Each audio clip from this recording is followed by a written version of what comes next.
vocês são empregados. Tá tudo certo, se compete entre um e outro. De repente vocês viram patrões. Às vezes cai a ficha pra vocês, pô, nós estamos gerando emprego, nós estamos do outro lado da mesa agora.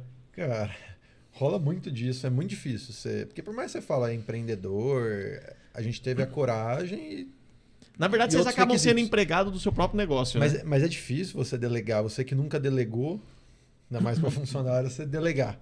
Sim. É bem difícil, cara. É um desafio aí que a gente está evoluindo aos poucos, mas no começo foi bem pesado. É uma virada de chave muito grande, porque assim, imagina que os 10 anos do Eduardo, os meus 7 anos, a gente sabia tocar a obra. Fazer. De obra, A partir do momento que você começa a escalar e ter várias obras, você não pode estar em várias obras. Mesmo porque se você estiver na obra, você não está pensando no teu negócio, né? E assim, é lógico que foi uma puta dificuldade. Hoje a gente já melhorou bastante e vem melhorando cada dia, né? Mas é complicado, porque você não tem escola.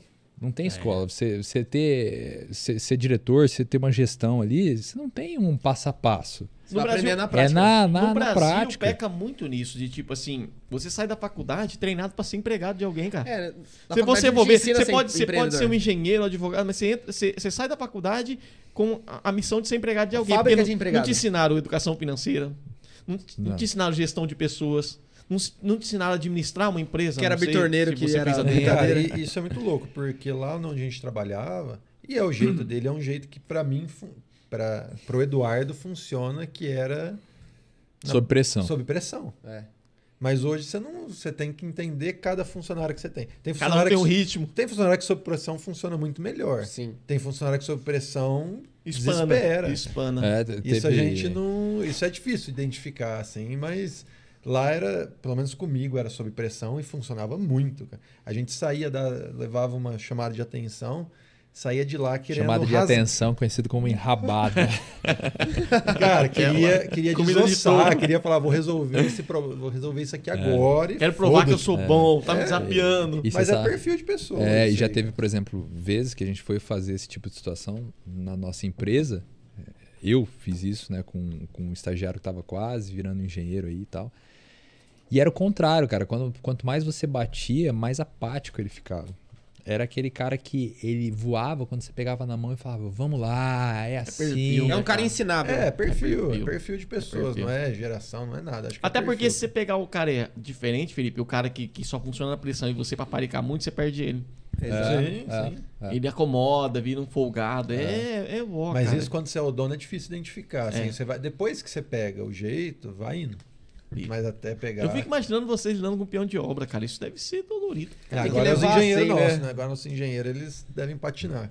Agora a gente fica lá na nossa sala e às vezes só escutando. O fulano, ciclano. Tem alguém que faz esse paredão. Cria um grupo aqui pra gente domar esse cara. O cara que mais enrolão de Rio Preto. Os caras tentando... Então é foda. A gente não tá mais nessa área, mas é difícil. A gente já teve muito. Vocês sabem a malícia, né? Então, uma das coisas que... Foi muito importante, você falou, por exemplo, não tem faculdade para você ser empreendedor, né? Só que, cara, se a gente não tivesse vivido o que a gente viveu e passado os anos que a gente passou, hoje nada teria acontecido. Sim. Porque, assim, esse dia a dia e essa vivência é do caralho. Por exemplo, hoje, cara, a gente pode vir, com todo respeito, pode vir um engenheiro, o que for, conversar com a gente, que a gente conversa de igual para igual. Tudo certo. Entendeu? Se a gente não tivesse essa bagagem, não ia ter esse tipo de situação. Se o cara falasse Y, você ia ficar, será que é? Sim. Então, essa parte técnica A galera que sai da faculdade já para montar montar uma construtora deve sofrer demais. É difícil, cara. Cara, assim, a gente entende, porque às vezes a pessoa sai da faculdade e não quer sofrer, entre aspas. E às vezes não arrumou um emprego. Sim. Eu não arrumo um emprego, vou montar minha empresa. Uma construtora. Vou tocar as obras. Sim. Só que é difícil. Às vezes até dá certo. Só que assim, ele vai numa linha aqui, ó. Ele vai nessa linha. Ele não cai, mas ele vai nessa linha. Ele não sobe. Não né? segue. Porque assim, para você fazer, por exemplo, falando de obra, como que você vai fazer grandes obras sendo que você não teve experiência disso? Sim. Né? Cara, é uma questão louca, porque quando a gente saiu, como a gente já tinha um caixa, se os sócios não tiverem alinhados, não funciona. Não dá certo. Sociedade é difícil, a gente já teve nossos problemas, mas a gente nunca tirava dinheiro da empresa. Tudo que entrava ficava lá, porque a gente falou, a gente já tem um dinheiro para usar pra gente. E entrava, fazer um caixa. Contrata consultor, Esse pensamento é bom, hein, cara? A gente ficou 1 ano sem tirar um centavo da empresa. Isso é bom. Porque a gente já tinha... Não é a maioria faz isso, tá? É, não, é que a maioria canibaliza. Então, mas a gente pegou o caixa que a gente fez na época que a gente era empregado e falou, a gente consegue ficar 1 ano com esse caixa?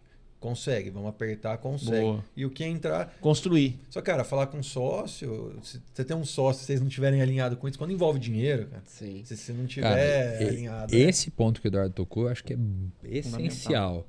Por exemplo, uma sociedade só dá certo se tiver um alinhamento do que os dois querem. Sim.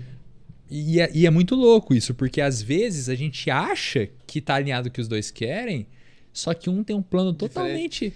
Há um tempo atrás a gente fez uma mini consultoria, na verdade foi com um amigo nosso, que, por exemplo, você escrevia, né, o que era teu objetivo a curto prazo, a longo prazo, tal.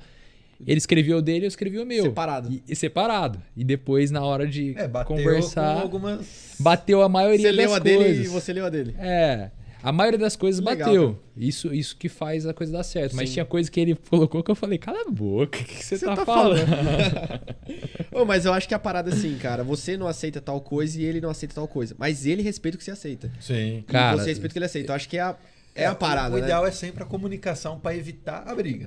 Mas, cara, se aconteceu, você fez cagada. Mas vocês tretam, às vezes, cara, já tretaram muito. Eu não sei o que o Eduardo vai falar, mas na minha visão, a gente nunca teve uma briga feia. Uma briga feia. Coisas pequenas, né? É que você entende como é que a outra parte pensa. O Felipe, ele é explosivo. Quando acontece alguma coisa assim, ele já explode na hora. Então, quando ele explode, mais às ansioso, vezes eu vejo um áudio explodindo, eu não falo nada. Tanto que ele reclama que eu ignoro ele o final de semana inteiro. Porque às vezes ele manda um áudio destruindo... Às vezes uma coisa mais importante. Não é o que eu fiz, mas destruindo alguma coisa... Ele é mais ansioso, é perceptível. Cara, ele é ansioso e eu... Bipolar, né, É Du? perfil. Bipolar. Todo mundo que conhece ele é bipolar. Ele estoura, depois fala...